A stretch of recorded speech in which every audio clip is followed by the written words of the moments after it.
আজ আমরা দেখব ওয়েব ডিজাইন পরিস্থিতি এবং এইচটিএমএল।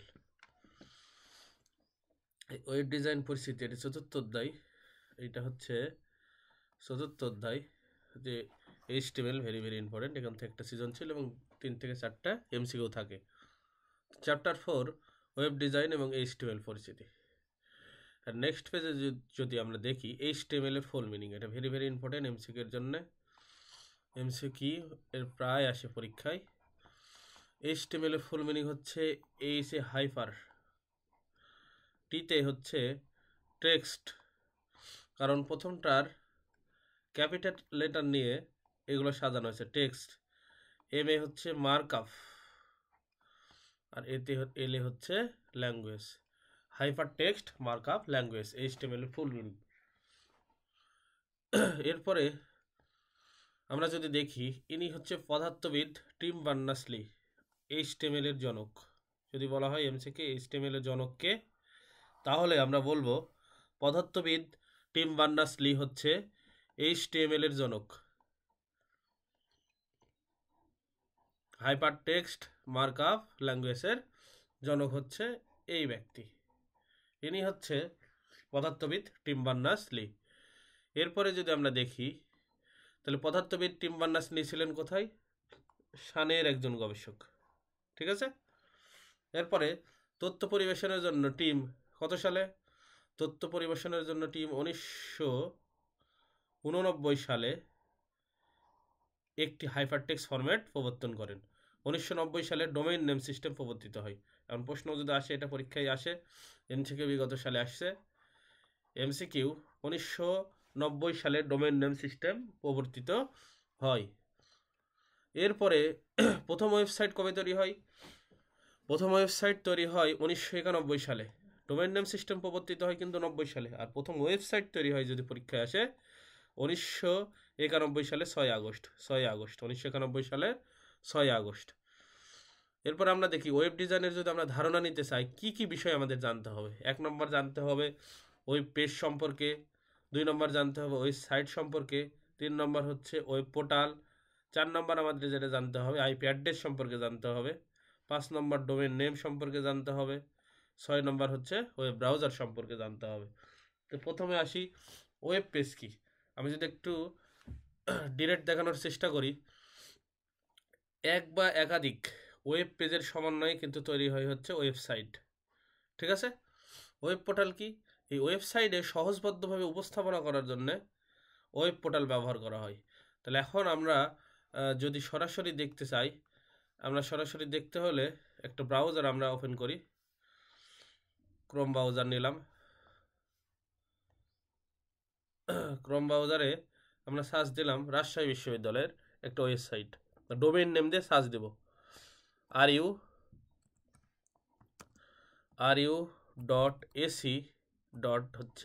ru.ac.bd। এটা দিয়ে সার্চ দিলে আমরা কি দেখতে পাবো? এই যে আমরা দেখতে পাচ্ছি রাজশাহী বিশ্ববিদ্যালয়ের একটা ওয়েবসাইট ru.ac.bd। এটা হচ্ছে রাজশাহী বিশ্ববিদ্যালয়ের ওয়েবসাইট। এখন প্রশ্ন হচ্ছে এইগুলো হোম, গভর্নেন্স, এটা হচ্ছে ডোমেইন নেম, ঠিক আছে। ru.ac.bd, হয়তো বা উপর থেকে দেখা যাচ্ছে না, আমি একটু ছোট করতেছি। ru.ac.bd, এটা হচ্ছে ডোমেইন নেম। এবং এইখানে এটা হচ্ছে ফ্রন্ট পেজ। এই ফ্রন্ট পেজ, এখানে কয়েক হাজার পেজ আছে এই ওয়েবসাইটে। আমি দেখাচ্ছি, এই যে উপরে যেগুলো আছে এগুলো হচ্ছে web portal, home, governance, administration, এই একাডেমিক বিল্ডিং, ফ্যাকাল্টিস, অ্যাডমিশন, এরপরে হচ্ছে পাবলিকেশন, অনলাইন সার্ভিস, এগুলো হচ্ছে ওয়েব পোর্টাল। এটাকে বলা হয় ওয়েবসাইট রাজশাহী বিশ্ববিদ্যালয়ের। এবং আমি যদি এই যে গভর্নেন্সে ঢুকি, পেজ কিন্তু চেঞ্জ হয়ে যাচ্ছে, আরেকটা পেজ চলে আসতেছে। এই পেজে অনেক কিছু আছে, যেমন এখানে একাডেমিক কাউন্সিলের মধ্যে ঢুকলে, যদি একাডেমিক কাউন্সিলের মধ্যে ঢুকি আরেকটা পেজ চলে আসবে নতুন, এই যে। তেমনি এই যে নতুন নতুন একটা করে আসতেছে, এটা হচ্ছে একটা পেজ। তাহলে এই রাজশাহী বিশ্ববিদ্যালয় ওয়েবসাইট তৈরি হয়েছে একাধিক ওয়েব পেজের সমন্বয়ে। তেমনি আমরা বলতে পারি, তাহলে ওয়েব পেজ কি? তো ওয়েব পেজ হচ্ছে একটা, সেখানে থাকবে টেক্সট, ভিডিও, তারপরে থাকবে হচ্ছে ইমেজ, এগুলো হচ্ছে ওয়েব পেজ। এক বা একাধিক ওয়েব পেজের সমন্বয়ে হবে হচ্ছে কি ওয়েবসাইট। তো ওয়েবসাইটের এই সহজবদ্ধভাবে উপস্থাপনা, ওই যে উপরে আমরা যেগুলো দেখলাম সহজবদ্ধ উপস্থাপনা, কোনগুলো দেখলাম সহজবদ্ধ উপস্থাপনা, আমি যদি বলি সহজবদ্ধ উপস্থাপনা যেগুলো দেখলাম, এই যে উপরে এই যে হোম অ্যাডমিশনে এই যে সহজভাবে লেখা আছে, একে বলা হয় হচ্ছে ওয়েব পোর্টাল। এই যে অনলাইন সার্ভিস, এগুলো হচ্ছে ওয়েব পোর্টাল। তাহলে ওয়েব পোর্টাল বুঝলাম। আইপি অ্যাড্রেস কি আর ডোমেইন নেম কি? এখন যদি আমরা দেখি আইপি অ্যাড্রেস কি আর ডোমেইন নেম কি, এই যে এখানে যেটা যে সার্চ দিয়েছে ru.ac.ru.bid, এখানে যেটা সার্চ দেওয়া হয়েছে এটা হচ্ছে ডোমেইন নেম। কিন্তু প্রথম যখন অবস্থায় ওয়েবসাইটটা বানানো হয়েছিল বা ওয়েবসাইট যেখানে ডোমেইন নেম সিস্টেম চালুর আগে এখানে ছিল হচ্ছে আইপি অ্যাড্রেস, এখনও আছে। আমরা ডোমেইন নেম দিয়ে সার্চ দিই, প্রত্যেকটা ডোমেইন নেমের পিছনে একটা করে আইপি অ্যাড্রেস আছে। প্রথমে লেখা হতো বাইনারিতে, তারপরে ছিল একটু আপডেট হয় ডেসিমেলে। এটা হচ্ছে 32 বিটের হয়, 32 বিট। প্রথম 16 বিটকে বলা হয় নেটওয়ার্ক আইডি, পরের 16 বিটকে বলা হয় হচ্ছে হোস্ট আইডি। এটা আমরা একটু দেখাবো। তো এটা হচ্ছে ডোমেইন নেম। এই যে এটা আমরা এমনিতে কথায় লেখা সার্চ দিই, সেটা হচ্ছে ডোমেইন নেম। প্রত্যেকটা ডোমেইন নেমের পিছনে একটা করে হচ্ছে আইপি অ্যাড্রেস থাকে। এরপরে হচ্ছে ওয়েব ব্রাউজার। ওয়েব ব্রাউজার মানে হচ্ছে সেই জিনিস যেমন আমরা গুগল ক্রোম, ফায়ারফক্স এগুলো ব্যবহার করি, যার মাধ্যমে আমরা ইন্টারনেটে প্রবেশ করতে পারি, সেটাই হচ্ছে ওয়েব ব্রাউজার। যেমন আমি তোমাদের এখানে দেখালাম, এই যে এই রাজশাহী বিশ্ববিদ্যালয়টা সার্চ দিছে, কিন্তু কি দ্বারা? গুগল ক্রোমো দ্বারা সার্চ দিছে। এই যে গুগল ক্রোমো, ঠিক আছে, ক্রোম ব্রাউজার দিয়ে সার্চ দিচ্ছে, এটাই হচ্ছে ওয়েব ব্রাউজার। না হলে তো আমি নেটের মধ্যে ঢুকতে পারবো না। আচ্ছা, এরপর হচ্ছে নেক্সট ওয়েব পেজ। একে একে আমরা হচ্ছে এই যে এই 6টা নিয়ে ডিসকাস করব। তো নেক্সট হচ্ছে ওয়েব পেজ। তো ওয়েব পেজ কি? ওয়েব পেজ হলো এক ধরনের ওয়েব ডকুমেন্ট যা ইন্টারনেট ব্যবহারকারীদের দেখার জন্য বিভিন্ন দেশের সার্ভারে রাখা হয়। সার্ভারে যদি না রাখা হয়, সার্ভারও হচ্ছে এক ধরনের কম্পিউটার যা 24 ঘন্টায় চালু থাকে। ওখানে ওয়েবসাইট রাখা হলে www.এর সাথে ওয়ার্ল্ড ওয়াইড ওয়েবের সাথে কানেক্ট থাকলে পৃথিবীর যে কোনো প্রান্ত থেকে ব্রাউজার দিয়ে সার্চ দিলে ওই ওয়েবসাইটের মধ্যে প্রবেশ করা যায়, যদি না সেটা প্রাইভেট হয়। একটি ওয়েবসাইটের স্বতন্ত্র কোনো পেজকে ওয়েব পেজ বলা হয়। যে আমরা দেখলাম ওয়েব পেজ, ওয়েবসাইটে রাজশাহী বিশ্ববিদ্যালয়ের ওয়েবসাইটে কী ছিল, কয়েক হাজার পেজ ছিল, দিয়ে একটা ওয়েবসাইট তৈরি হয়েছে। তো ওই এক একটাকে নতুন নতুন যে চেঞ্জ হচ্ছিলেন ক্লিক করলে, সেটাই হচ্ছে ওয়েব পেজ। ওয়েব পেজ সাধারণত কী দ্বারা তৈরি করা হয়? HTML। এটা আমাদের সিলেবাসে আছে, ওই HTML দ্বারা কীভাবে ওয়েব পেজ তৈরি করা হয় নেক্সটে তোমাদের আমি দেখাবো। এরপরে আসি, এই ফুল মিনিংটা প্রায় আসে এমসিকে, যে .pdf অর্থ হচ্ছে এই যে আমরা যেমন পিডিএফ ফাইল পড়ি না মোবাইল ফোনে বা কম্পিউটারে, সেটা হচ্ছে পিডিএফ মানে হচ্ছে পোর্টেবল, ডিতে হচ্ছে ডকুমেন্ট, এবং এপে হচ্ছে ফাইল। তাহলে পোর্টেবল ডকুমেন্ট ফাইল যুক্ত ফাইল ওয়েব পেজে বেশি ব্যবহৃত হয়। এরপরে যদি নেক্সটে দেখি ওয়েব পেজের উপাদান, ওয়েব পেজে কী কী থাকতে পারে? ওয়েব পেজে থাকতে পারে কি বলেই বললাম, লেখা আমরা দেখলাম, গ্রাফিক্স থাকতে পারে, ওয়েব পেজে অডিও থাকতে পারে, ভিডিও থাকতে পারে, ডেটাবেস ফাইল সরাসরি যুক্ত থাকতে পারে, এগুলো থাকতে পারে, অথবা লিঙ্ক করা থাকতে পারে। এগুলো বিষয় হচ্ছে ওয়েবসাইটের কন্টেন্টস বা উপাদান। যেমন তোমাদের একটা লিঙ্ক দেখাই, এই যে এই ওয়েবসাইটে ঢুকছিলাম, দেখো নিচে কিন্তু লিঙ্ক দেওয়া আছে। তুমি চাইলে এই যে হোমে আবার গেলাম, এই যে নিচে অসংখ্য লিঙ্ক দেওয়া আছে।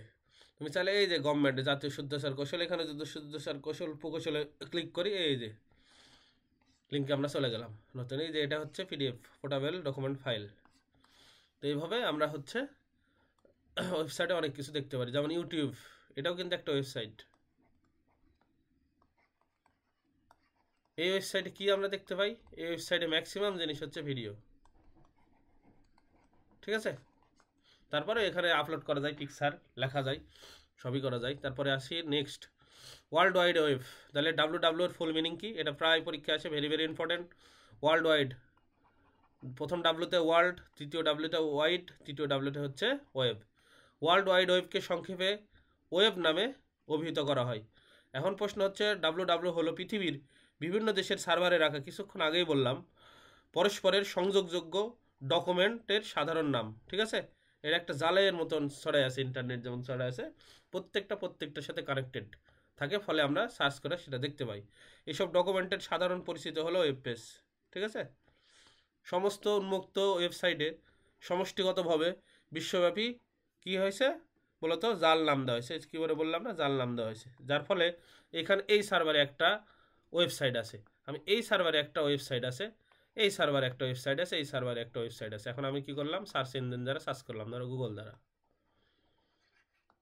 এখন সার্চ ইঞ্জিন কী করবে, এখানে খুঁজবে, এখানে খুঁজবে, ওই জিনিসটা এখানে এই সার্ভারে খুঁজে যেটা হচ্ছে যেই সার্ভারে পাবে সেটা হচ্ছে তোমাকে কী করবে, শো করবে যে এখানে আছে। তাহলে ওয়েব পেজের উপাদান কী থাকতে পারে, পিকচার থাকতে পারে, MP3 মানে অডিও গান থাকতে পারে, ভিডিও থাকতে পারে, সার্চ বক্স থাকতে পারে, আদার্স আনুষঙ্গিক এগুলো থাকতে পারে আর কি। এরপরে এটা দেখতেছি রাজশাহী কলেজের ওয়েবসাইট। রাজশাহী কলেজের ওয়েবসাইট এটা কি, এটা হচ্ছে ডোমেইন নেম। এগুলা কি, এই যে অ্যাডমিনিস্ট্রেশন, তারপরে হচ্ছে কো কারিকুলাম, তারপরে হচ্ছে পাবলিকেশন, এগুলো সব হচ্ছে ওয়েব পোর্টাল, ওয়েব পোর্টাল, ঠিক আছে। আর এটা হচ্ছে যে এই যে পেজে আমরা আছি সেটা হচ্ছে এই যে দেখো এখানে একটা ব্লার হয়ে আছে, এটা হচ্ছে হোম পেজে আছি। যেই হোম পেজ থেকে অন্য জায়গায় ক্লিক করব, হোম পেজ মানে হচ্ছে ফ্রন্ট পেজ, এটা অন্য পেজ আমরা চলে যাবো আর কি। এরপরে নেক্সট যদি দেখি যে পিকচার, পিকচারের যাই লাস্টে এই প্রথম নাম যাই থাকুক না কেন, কিন্তু পরে থাকবে হচ্ছে .png অথবা .jpg, এটা কিন্তু থাকে আমরা, ঠিক আছে। পিকচার নামের আমি আবার বলতেছি, পিকচার নামের প্রথমটা যাই থাকুক না কেন, এটা দেখবা ফটো তোলার পরে এটা যে কোনো নাম থাকতে পারে, এটা যে কোনো নাম থাকতে পারে, এটা যে কোনো নাম থাকতে পারে, কিন্তু পরের যেটা আছে .png অথবা .jpg, এটা হচ্ছে পিকচারের ফরম্যাট। তো এরপরে আমরা দেখব পিকচারের কয়েকটা ফরম্যাট এবং তার ফুল মিনিং। তো পিকচারের ফরম্যাট কি হতে পারে, জেপিজির ফুল মিনিং কি, তাহলে জয়েন্ট ফটোগ্রাফিক এক্সপার্ট গ্রুপ, ঠিক আছে। এটা হচ্ছে জেপিজের full meaning, joint photographic expert group. এরপরে পিএনজির ফুল মিনিং হচ্ছে পোর্টেবল নেটওয়ার্ক গ্রাফিক্স। এরপরে গিফের ফুল মিনিং হচ্ছে গ্রাফিক্স ইন্টারচেঞ্জ ফরম্যাট। এই জিনিসগুলো আমরা কিন্তু প্রায় দেখি। এটা কেমন গ্রাফিক্স ইন্টারচেঞ্জ ফরম্যাট, আমরা যখন ঈদের সময় ঈদ কার্ড দিই, একই জিনিস চাঁদ উঠে আর ডুবে মনে হয় পিকচারটাই ভিডিওর মতো, একই জিনিস বারবার রিপিট হচ্ছে, ওই ছবিগুলাই হচ্ছে গিফট। এরপরে আসি .svg মানে হচ্ছে স্কেলাবল ভেক্টর গ্রাফিক্স, রাইট। আচ্ছা, এগুলা ফুল মিনিং, এটা টানা মুখস্থ করতে হবে, এটা হচ্ছে ATM। এগুলা কিন্তু অবশ্যই অবশ্যই মুখস্থ করতে হবে, কারণ MCQ এর জন্য ভেরি ভেরি ইম্পর্টেন্ট। এগুলো মুখস্থ ছাড়া কোনো ওয়ে নাই, ঠিক আছে। অবশ্যই তোমরা এটা মুখস্থ করে নেবা। তারপরে নেক্সট এই যে থান্ডার.গিফট, এটা আমি দেখাতে পারছি না, এই পিকচারটা বারবার রিপিট হয়, যেমন রেইন.গিফট। আচ্ছা, উন্নত মানের ওয়েব পেজ, থান্ডার.গিফট যদি আমি দেখাতে চাই, আচ্ছা পরে আসতেছে উন্নত মানের ওয়েব পেজ তৈরি করতে এই 4টে জিনিস লাগে, HTML লাগে, জাভাস্ক্রিপ্ট লাগে, PHP লাগে, আর CSS লাগে। আমাদের সিলেবাসে অনলি আছে হচ্ছে HTML, অন্যগুলো যেহেতু নাই তাই এমনি মুখস্থ রাখবা যে উন্নত মানের ওয়েব পেজ তৈরি করতে কী কী লাগে, আমি এটা দেখাবো, যেহেতু সিলেবাসে বাকিগুলো নাই, এগুলো দেখানোর আমার দরকার নাই। এরপরে হচ্ছে 2 নম্বর, ওয়েব পেজ হলো ওয়েবসাইট। তাহলে একই ডোমেনের অধীনে, একই ডোমেন কি, ওই যে এখানে যদি আমরা দেখি এটা কি ছিল রাজশাহী বিশ্ববিদ্যালয়ের, এই ডোমেনটা কি ছিল ru.ac.bd, এই ডোমেনের অধীনে দেখো তো ভাই অসংখ্য এক বা একাধিক পেজ, কিন্তু এখানে অসংখ্য পেজ আছে, এক পেজের আসলে ওয়েবসাইট এত কম ওয়েবসাইট কেউ বানায় না। তাহলে কি হবে বলো তো ভাই, একই ডোমেনের অধীনে একাধিক ওয়েব পেজের সমষ্টিকে ওয়েবসাইট বলা হয়, ঠিক আছে। ask.com এর সংজ্ঞা অনুসারে এই website is a collection of a related web page, the content ধারণ করে কি কি, টেক্সট ধারণ করে, ইমেজ ধারণ করে এবং other graphics that users can be view, মানে ইউজার এটা দেখতে পায়। তো ওয়েবসাইটে প্রথমে ঢুকলে যে পেজটি প্রদর্শিত হয় তাকে কি বলেই দেখালাম, হোম পেজ বলা হয়। যে রাজশাহী কলেজের হোম পেজ তোমাদের দেখালাম না, ওটাই হচ্ছে হোম পেজ, ঠিক আছে। তো ওয়েবসাইটকে এখানে হোস্ট করা হয়, তাকে ওয়েব সার্ভার বলা হয়। এখন দেখো তো ভাই, ওয়েবসাইট তুমি বানানোর পরে তো এটা সংযুক্ত থাকতে হবে, এটা কি করতে হয়, ওয়েব সার্ভারে রাখা হয় ওই ওয়েব পেজটা, এই যে ওয়েব পেজটা, ঠিক আছে, ওয়েবসাইটটা, ওই ওয়েবসাইটটা যখন সার্ভারে রাখা হয় এই প্রসেসকে বলা হয় হোস্টিং, আর রাখাকে বলা হয় হোস্ট করা, ঠিক আছে। যেমন হোস্ট বিভিন্ন কোম্পানি আছে, তার মধ্যে একটা জনপ্রিয় একটা কোম্পানি হচ্ছে IIS, ইন্টারনেট ইনফরমেশন সার্ভিস। তারপরে ইন্টারনেট ওয়েবসাইটে যে সার্ভারে রাখা হয় তার জন্য একটা নির্দিষ্ট কি থাকে, URL থাকে, ঠিক আছে। এই নির্দিষ্ট URL কি, দেখো তো ভাই, এইটা কিন্তু ভেরি ভেরি ইম্পর্টেন্ট, ঠিক আছে। ইন্টারনেটে ওয়েবসাইটে ওয়েবসাইটটি যে সার্ভারে রাখা হয় তার জন্য একটা কি নির্দিষ্ট ঠিকানা থাকে, এটাকে ইউআরএল বলা হয়। এর ফুল মিনিং আছে, ইউআরএল এর ফুল মিনিং হচ্ছে ইউনিফর্ম কি বলো তো ভাই, রিসার্চ লোকেটর। এখন তোমাদের আমি ইউআরএল দেখাই, ইউআরএল কেমন জিনিস। তাহলে এখন বলা হয়েছে দেখো, ইন্টারনেটে ওয়েবসাইটটি যে সার্ভারে রাখা হবে তার জন্য একটি কি বলতো ভাই নির্দিষ্ট ঠিকানা থাকে, এটাকে কি বলা হয়, ইউআরএল বলা হয়, ঠিক আছে। এবং ওয়েব পেজেরও কিন্তু ঠিকানা থাকে, যে ইউআরএল এদিকে দেখো উপরের দিকে লক্ষ্য করো, এই যে এটা হচ্ছে ru.bd.ac.bd.com। এখন যদি আমি এই যে মনে করো এই পাবলিকেশন অ্যাডমিশন ক্লিক করলাম, এই যে দেখছো কি হয়েছে, এসিবিডির পরে এই যে স্ল্যাশ একটা অ্যাডমিশন আসছে। এভাবে যত যাবো, এই যে পোস্ট গ্রাজুয়েটে যদি যাই, এই যে admission.ru.ac.bd এভাবে চলতেই আছে আর কি, এভাবে যদি চলতে থাকে, যে এটা হচ্ছে ইউআরএল, ঠিক আছে, https www। এবার যদি আমি কোনো ফোল্ডারের মধ্যে যাই সেটারও ইউআরএল দেখাবে আর কি। এরপরে আমাদের এটা শেষ, এরপরে নেক্সট পেজে যাই আমরা। নেক্সট ওয়েবসাইটের সুবিধা কী কী সেটা আমরা দেখব, ঠিক আছে। তাহলে ওয়েবসাইটের সুবিধা কি হয়, প্রথম স্বল্প ব্যয়ে কোনো ব্যবসায়িক প্রতিষ্ঠানে, ওয়েবসাইটের প্রথম সুবিধা স্বল্প ব্যয়ে কোনো ব্যবসায়িক প্রতিষ্ঠান তাদের প্রয়োজন প্রসারের জন্য ওয়েবসাইট প্রকাশ করতে পারে। এরপরে ওয়েবসাইটে প্রকাশিত তথ্য যে কেউ যে কোনো স্থান থেকে যে কোনো সময় দেখতে পারে, এটা একটা সুবিধা। ওয়েবসাইট থেকে প্রয়োজনীয় তথ্য ডাউনলোড করা যায় ঘরে বসে, যেটা আপনার সচরাচর প্রায় সবাই ব্যবহার করি, বাস ট্রেন এবং প্লেনের টিকিট পাওয়া যায়। এরপরে নেক্সট যদি দেখি, 2 নম্বরটা হলো, প্রথমটা ছিল ওয়েব পেজ, তারপর ওয়েবসাইট হলো, এখন হচ্ছে আমরা দেখব ওয়েব পোর্টাল। ওয়েব পোর্টাল আগেই বললাম ওয়েব পোর্টাল কী ছিল। আবার যদি আমি দেখাই, এই যে উপরে যে সহজবদ্ধ উপস্থাপনা, এই যে হোম, গভর্নেন্স, তারপরে হচ্ছে যে একাডেমিক, এই যে একটা ওয়েবসাইটের সহজবদ্ধভাবে একটা লিঙ্ক উপস্থাপনা যেটা করা হয় ফ্রন্ট পেজে বা যে কোনো পেজে, সেটাই হচ্ছে ওয়েব পোর্টাল। তাহলে ওয়েব পোর্টাল কী হবে, ওয়েব পোর্টাল হচ্ছে একটি ওয়েবসাইটের লিঙ্ক কন্টেন্ট বা সার্ভিস বা সেবার সংগ্রহ, যা ব্যবহারকারীদের তথ্য জানার জন্য সহজবদ্ধভাবে কী করা হয়, সহজবদ্ধভাবে উপস্থাপনা করা হয়। এই যে সহজবদ্ধভাবে উপস্থাপনা করা হয়, তাহলে আমরা ওয়েব পোর্টাল দেখলাম। এই যে বাংলাদেশ, এটা বাংলাদেশ সরকারের ওয়েবসাইট, এখানে ভাই ওয়েব পোর্টাল কোনটা বলো তো, এই যে হোম ওয়েব পোর্টাল বাংলাদেশ সম্পর্কিত, এটা একটা ওয়েব পোর্টাল। ই সেবা সমূহ একটা ওয়েব পোর্টাল, সেবা খাত ওয়েব পোর্টাল, ব্যবসা বাণিজ্য ওয়েব পোর্টাল, বৈদেশিক বিনিয়োগ ওয়েব পোর্টাল, আইনবিধি, অর্জন, জেলা বাতায়ন, সেবাগঞ্জ, এগুলো হচ্ছে ওয়েব পোর্টাল। এবারে ওয়েব পোর্টাল গেল। 4 নম্বর আমরা দেখব, 4 নম্বর ছিল আইপি অ্যাড্রেস। প্রত্যেকটা ওয়েবসাইটের একটা করে আইপি অ্যাড্রেস থাকে, যেমন তোমাদের প্রত্যেকটা ফোনের সিমের আলাদা আলাদা নাম্বার, বিশ্বের ওই নাম্বার কিন্তু নাই, তেমনি প্রত্যেকটা ওয়েবসাইটের একটা করে আইপি অ্যাড্রেস থাকে। ওই আইপি অ্যাড্রেস আর অন্য কেউ ব্যবহার করতে পারবে না। এই আইপি অ্যাড্রেস হয় 32 বিটের। এই প্রথম 8 বিট 8 বিট 8 বিট 8 বিট, এই 8 বিটকে বলা হয় অক্টেট, তারপর একটা ডট চিহ্ন থাকে, ঠিক আছে।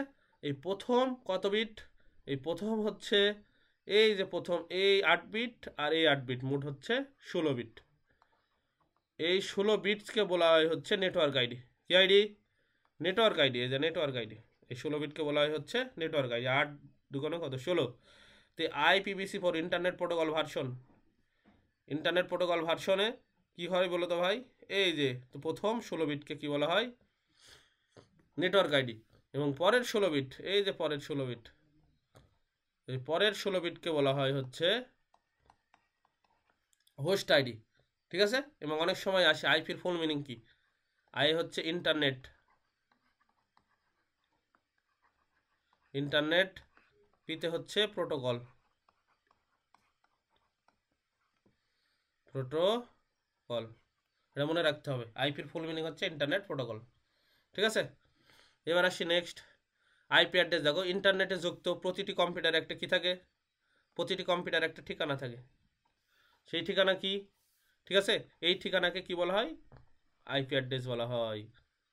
আইপি অ্যাড্রেস যেমন আমাদের মোবাইল নাম্বার কি তোমাদের নামে বা আমরা নাম দেয় কি করি, রেজিস্ট্রেশন করি, কিন্তু প্রত্যেকের একটা করে মোবাইল নাম্বার থাকে, যেটা বিশ্বের কারো থাকে না। তেমনি এখন আমরা কিন্তু ওয়েবসাইটে ডোমেন নেম দিয়ে সার্চ করি, কিন্তু প্রত্যেকটা ডোমেন নেমের পিছনে একটা করে আইপি অ্যাড্রেস থাকে, ঠিক আছে। এই আইপি অ্যাড্রেস অবশ্যই দরকার, কারণ ওয়েবসাইটে হচ্ছে হবে ইউনিক, নাহলে একই যদি আইপি অ্যাড্রেস হয় তাহলে ওয়েবসাইটের একটু ঝামেলা বাঁধা যাবে, কোনো সময় একটা ওয়েবসাইটে ঢুকবে, কোনো সময় অন্য ওয়েবসাইটে ঢুকবে, ঠিক আছে? তাহলে প্রতিটা আইপি অ্যাড্রেস ইউনিক হয় কেন ভালো তো ভাই? তোমার যে ওয়েবসাইটের আইপি অ্যাড্রেস দেওয়া হবে তুমি যখন হোস্ট করবা, ঠিক আছে, ওইটা আর অন্য কেউ পৃথিবীর ব্যবহার করতে পারবে না, ওইটাই শুধু তোমার। তাহলে আইপি অ্যাড্রেস দিয়ে এক সার্ভার আর এক সার্ভারে কী হয়, ডাটা ট্রান্সফার করে, এটা মনে রাখতে হবে।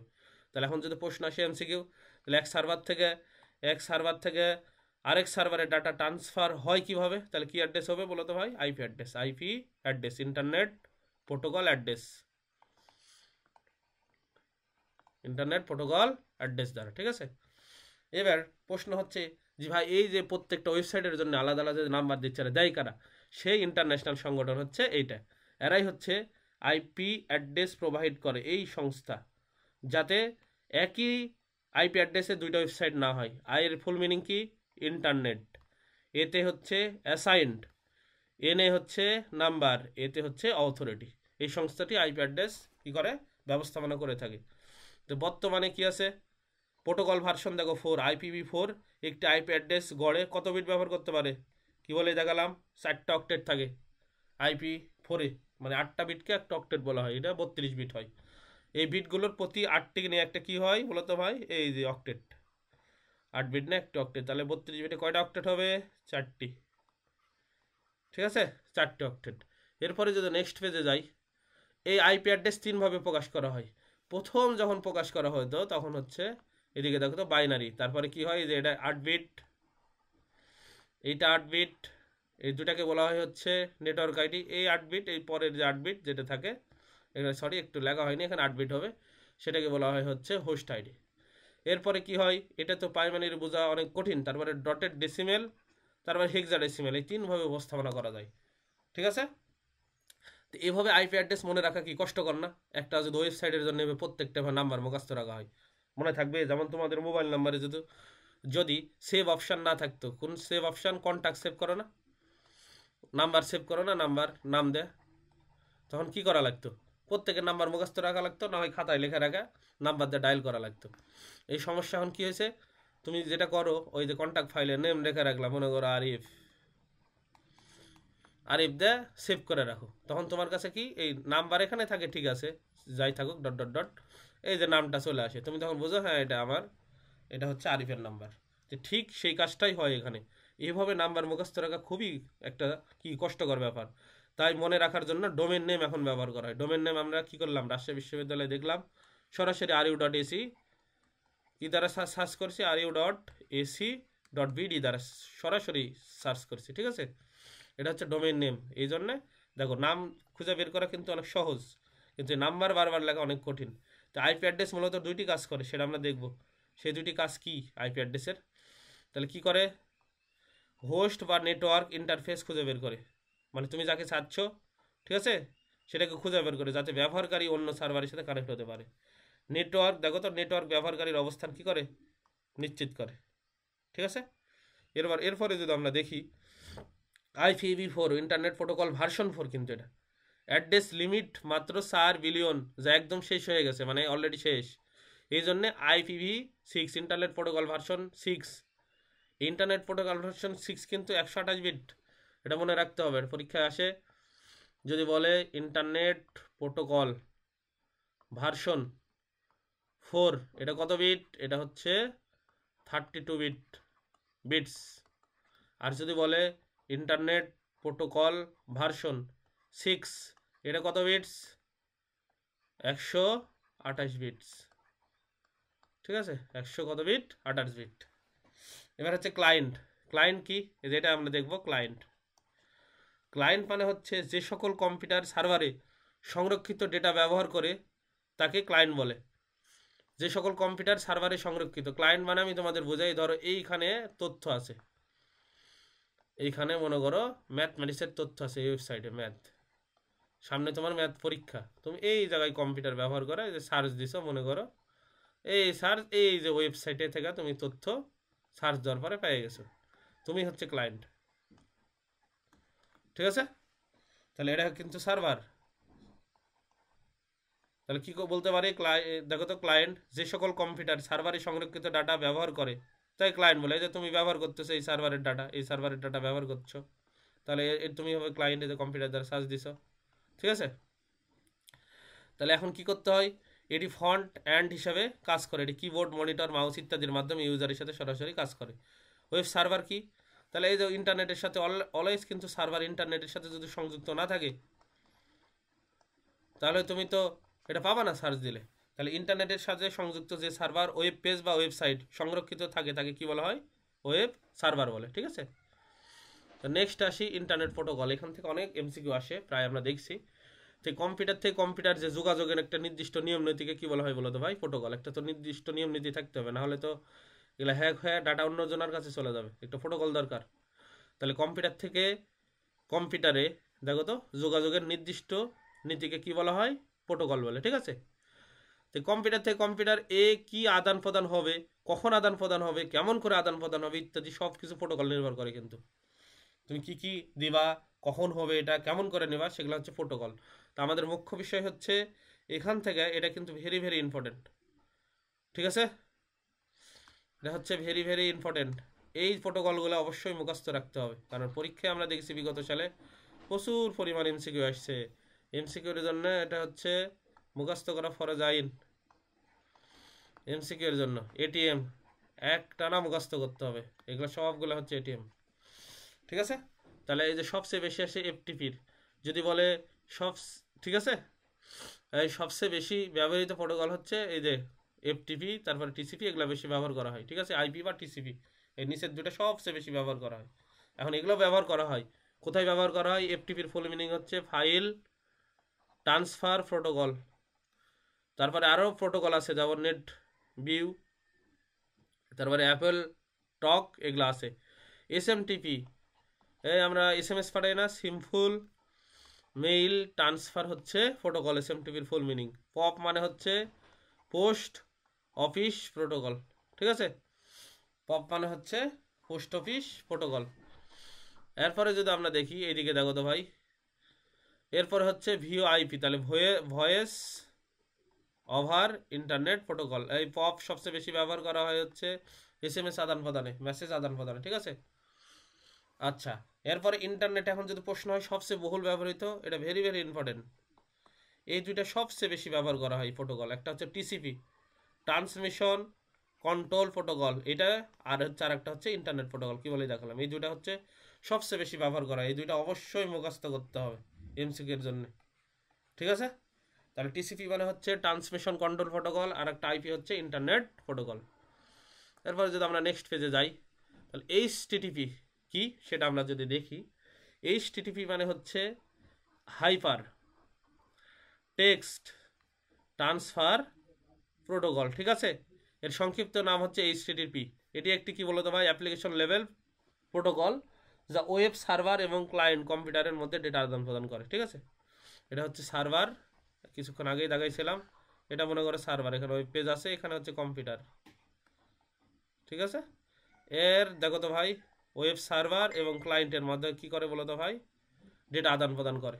এরকম যদি করে তাকে কি বলা হয়, এটাকে আমরা বলতে পারবো হচ্ছে এইচটিটি প্রোটোকল, ঠিক আছে।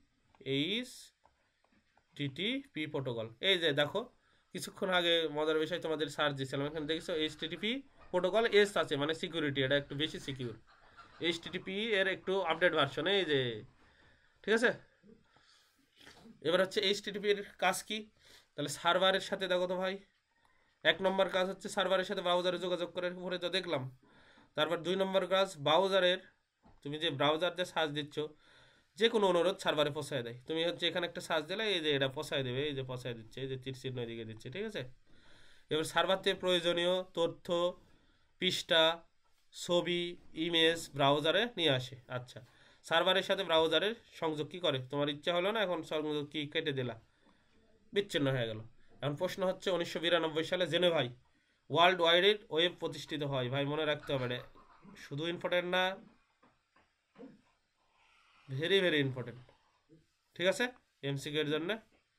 এখন যদি প্রশ্ন হয় ওয়ার্ল্ড ওয়াইড ওয়েব মানে ডাব্লু কবে প্রতিষ্ঠিত হয়, ডাব্লু কবে প্রতিষ্ঠিত হয়, 1992 মনে রাখবা। নেক্সট আসি এফটিপি। এফটিপি মানে হচ্ছে এই যে পরে কিছুক্ষণ আগে পড়ালাম, ফাইল ট্রান্সফার প্রোটোকল, এটি একটি টিসিপি বা আইপি প্রোটোকল যা দুটি কম্পিউটার সিস্টেমের মধ্যে ডেটা স্থানান্তরের কি করে সুযোগ করে দেয়। তাহলে এখানে আমরা যদি দেখতে পাই এফটিপি এর সাহায্যে ব্যবহারকারী অন্যের কম্পিউটার থেকে কি করে ভাই বলতো ফাইল নিজের কম্পিউটারে নেওয়াকে কি বলা হয় ডাউনলোড বলা হয়। এই তুমি যখন ডাউনলোড দাও একটা ওয়েব সার্ভার বা ওয়েবসাইট থেকে তখন তুমি কি মেমোরিতে চলে আসে না, এটাই ডাউনলোড বলা হয়।